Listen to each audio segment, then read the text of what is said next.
We launched a giant penis into space, and by all accounts, Mr. Bezos' rocket also looked like a penis. Hard Rock Lunchbox.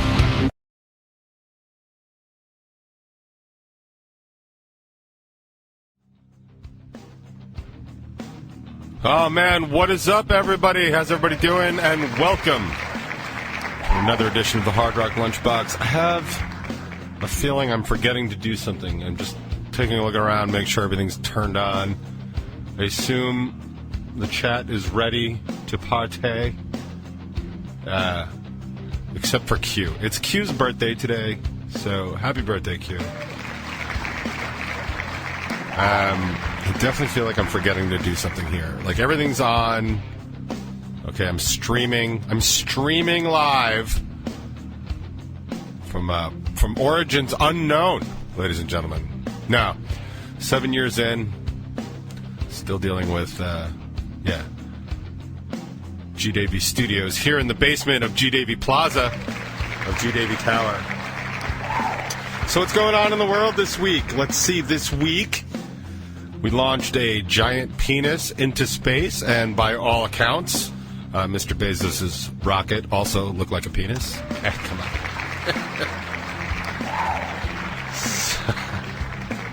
I have much to say about that. You know, it's bad when I show up on the box and I have printouts and homework. Like, this is my particular favorite. That caption, if you can read that, you can read that in 2 weeks. On the top 20, which we're also recording here. I'm just going to go ahead and apologize for my general appearance to anybody viewing this on the top 20, and honestly, I'm going to apologize for my general appearance for anybody even just listening to this on the Hard Rock Lunchbox. That's how bad it is. Oh, man, I have so much to say. I'm a little, I don't feel well. I know that's not surprising, but I'm actually a little tripped up. I made the mistake of going back on Facebook. Yeah, all right. Arguments 2 minutes in. I actually got a little, I guess a little messed up by something that was said that actually didn't even have anything to do really with anything. It was just something that I kind of noticed. I was getting in it didn't really evolve even to the level of an argument, but it was talking about an article that I thought had some really poignant stuff in it. If you're interested in checking it out, it's on my Facebook page from yesterday. It's an article about this doctor in Alabama and how she's sort of dealing with, like, really... Like, I'm going to apologize right now. Like, I know I said I would, like, kind of cape off the political stuff, and this might be political, but this is more social, and this is more important to me, and I feel like it's worth doing. But so she's talking about, like, how hard it is to deal with people that have swallowed whole this line of misinformation about vaccines and vaccinations. And I'm not pro-vaccine. I am not anti-vaccine. I personally am all about the information that's available and the cognition and the intelligence it takes to sort of sift through this. I had spoken to Greg Turingas earlier in the week, and he was saying, like, he's just a huge believer in, you know, free speech and all that other stuff. And I said, yeah, man, you should be, but, like, we live in an era and a place where misinformation is bad, and that's not always to say that misinformation is wrong. I mean, like, there were times in our history as a people where misinformation was that the earth was round, right? But, like, where that misinformation was coming from scholars and the educated elite. It wasn't coming from shills and people with a political axe to grind, you know? So, like, it's different. I mean, and even not in our lifetime, but in more modern times, I mean, you know, the whole rise of the Nazi Party was basically on the backs of the Jews were responsible for what had happened to Germany, which is not true. But basically what happened to Germany is they screwed up and got into that First World War and got their asses handed to them. And You could argue that the cause of the Second World War and the cause of the rise of Hitler really was because of the Treaty of Versailles and how badly the Allies punished Germany, basically giving them no chance to ever really get better. The deal that they got after World War II was way better than World War I because of that. So, but Hitler blamed the Jews, and a lot of people believed him, and that was misinformation too. Misinformation is dangerous. And it's important to understand where things come from. So what the article is talking about, and it's a good read. It's hard. It's a hard read, but it highlights the kind of awareness of this last minute understanding of somebody that's basically dying from COVID that truly didn't believe that the vaccines were real. They thought it was a hoax. They thought this was a government power play. They thought it was, microchipping. Now, I'm not here to defend anybody's opinion. I will say that, yes, I think it's an issue of governmental power. I think there's a little bit of overreach going on. But I also think that there is a deadly virus available to us if we want it. And there is a way to protect yourself from it as well. There's a lot of people, and I myself will argue that a lot of people should not be getting vaccines in general because vaccines tend to be not the golden angels that everybody says they are, and they have a lot of things wrong with them. There's a lot of people that have immunocompromising disorders that really cannot handle vaccines very well. Just a case in point, anybody that's gotten the 2-shot vaccine notices and has reported that the second shot really lays you out. Yeah, that's not good, right? That's not a good thing. So for most healthy individuals, that's primarily what they're looking at. So imagine somebody with immunosuppression disorder or some sort of immunocompromised thing or even some other physiological thing. It's not a blanket thing. You're talking about basically 3 vaccines for, 8 billion people. It's not going to work for everybody because there are people that will die by touching a peanut. You know what I mean? So it's not one for all. It takes if you tell me, again, I don't care, and I don't have a horse in this game, and I have some really dark takes on the unvaccinated masses, and I am kind of okay where things are. And if you want to talk about that privately, you know how to reach me. But if you come to me and you say, if you feel the need to justify why you're not vaccinated and you're like, well, I have this condition or I have this, or I'm worried about the way it's going to affect me that reeks of somebody that has done research. Do you know what I mean? They've understood something, they've considered, they've read it.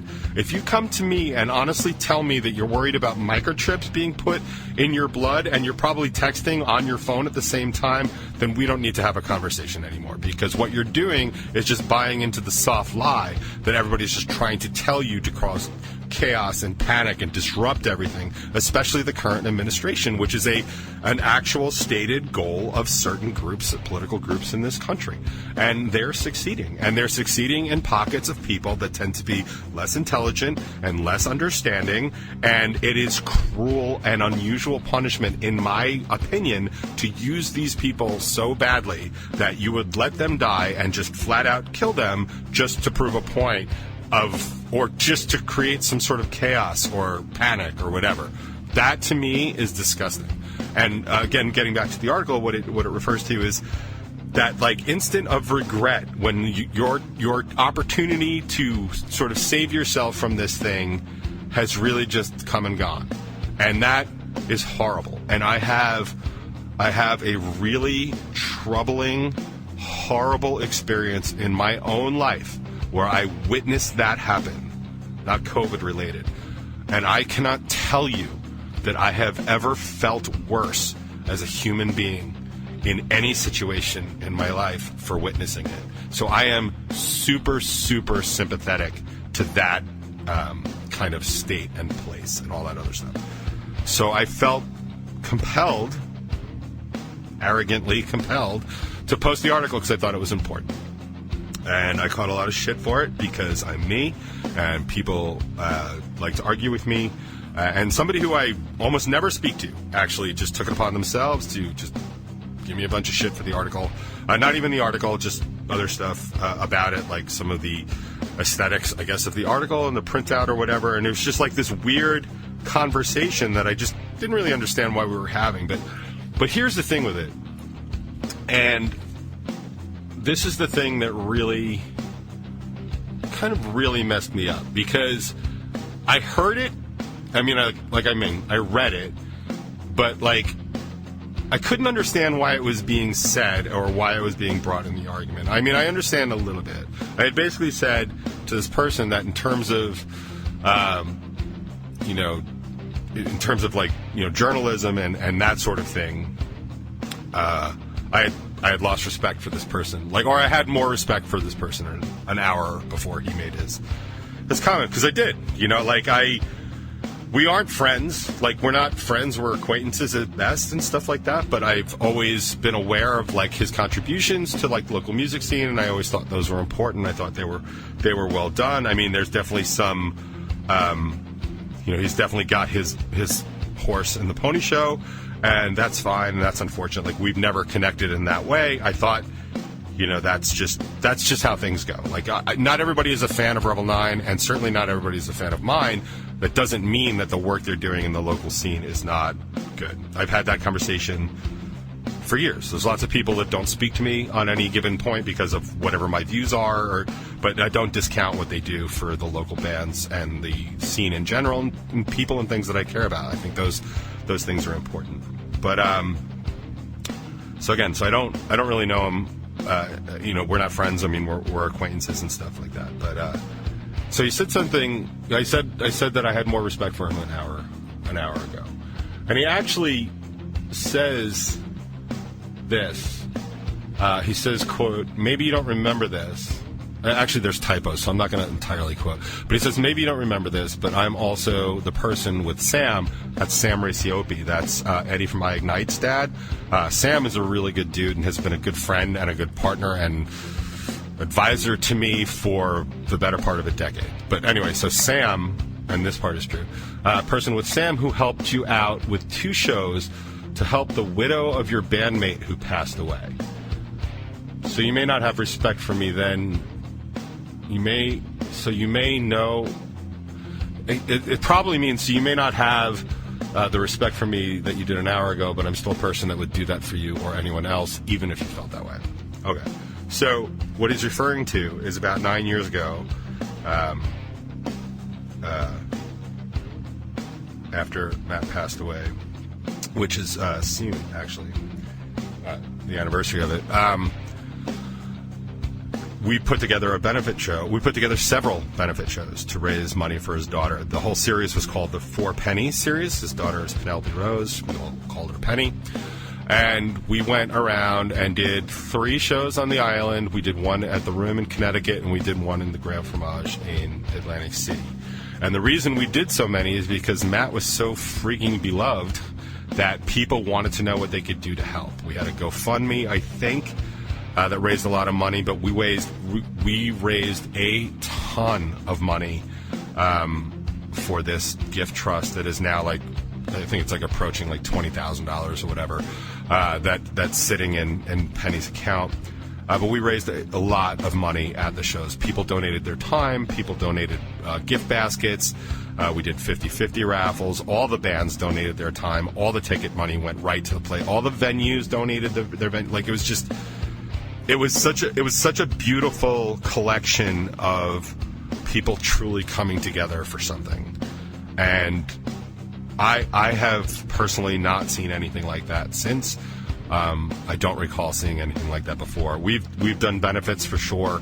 We've had causes, and we as a band, we donate money and time when we can to other things. But I have never been witness to such an outpouring of goodwill towards anything that was that big. I mean, this went on for 6 months. There was the 5 shows. I mean, I was doing radio for it. It was big, and people wanted to help because it was important. And I still think it was important. I still think it was the right thing. And I think not only was it good for Matt's memory and generally speaking for, Penny's future should she decide to go to college or whatever, or whatever, buy a motorcycle or get 5 tattoos, like whatever she opts to do with that. But it was a good thing, I think, for the people around, because a lot of people had a lot of questions. A lot of people were really hurt. A lot of people were very sad. We lost one of our own, and it was tough. It was tough on a lot of us. It was tough on me personally, for more reasons that are probably obvious to the general public. But it was a way to heal a lot. So it was important, and I look back on it fondly. And people that I speak to about it from time to time look back on that fondly. And we still have this growing legacy of money that we all raise. That's something I tell people from time to time, like annually, like, here's this thing like that we all did. Like, it's a cool thing, I think. And Sam Raciopi did a lot to help us out. And always, he is always, like I said, he's always been very good to me and always helped to try and look out for me whenever possible and help me out along the way. And it's awesome. And he was one of the first phone calls I made because I knew he could make it happen, and I knew he would make it, make it, he would do it as possibly as good as could possibly be done. And Sam helped me out with, we had one show at Mulcahy's in Wantagh, and we had a show in, I think it was called the Middle Country Beer Garden. It used to be Mulcahy's East. It actually used to be a lot of things. It was out in on Middle Country Road, out in Coram. No, I think further than that. Honestly, I couldn't even tell you. I can see it because I played there so many times, but I couldn't even tell you that. He helped me do that, and that last show was like the Christmas show, and it was really great. Like, Penny was there, like my daughter was there. Like, I fondly remember them like playing around, like trying to catch the lights from the show and stuff like that, and just a very fond memory. But so Sam was very helpful in all of that, and got people to donate food, got people to donate gift baskets. Like, just did a great job.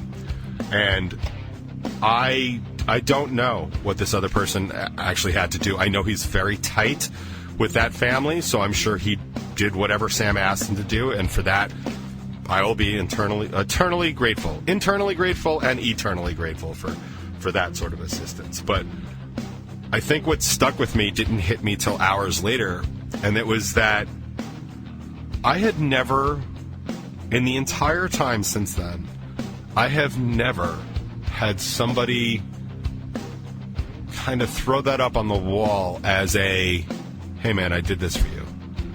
Like,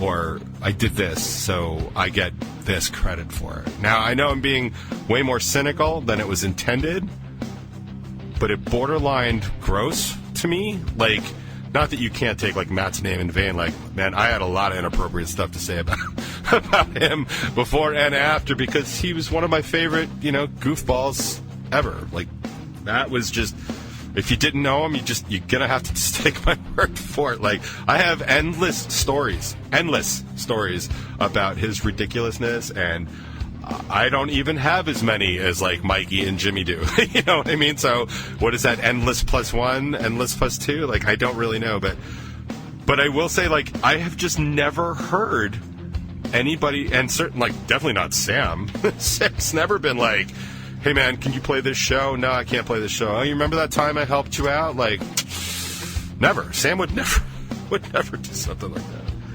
It just struck me as odd, and I just tried to put it kind of away and just chalk it up to it not being meant to be that way. Just citing, like, why this person, just citing, like, why they think they're a good person. Like,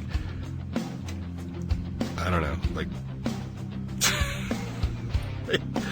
I don't know, man. I just don't know that I'd be like, yo, man, I pulled those puppies out of that fire, so I'm a good person. Like, yeah, man. But, like, let other people say it. Like, just kind of rubbed me the wrong way. That's funny, too, because I really wanted to talk about Jeff Bezos and what a dick he was, but I'm clearly still bothered by this.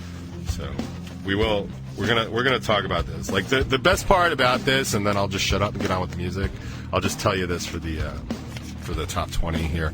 It's the headline of the article, which is just basically like, I'm fine with sending Jeff Bezos into space as long as he pays his taxes here on Earth. And that is 100% what I wanted to talk about on Top 20 today. But unfortunately, we have blown right through them 20 minutes. So we're just going to get on to some music. And this feels kind of appropriate after everything I had to say. I mean, I guess it's kind of a juxtaposition because I do love this town sometimes. Just not lately. Jeremy gets it.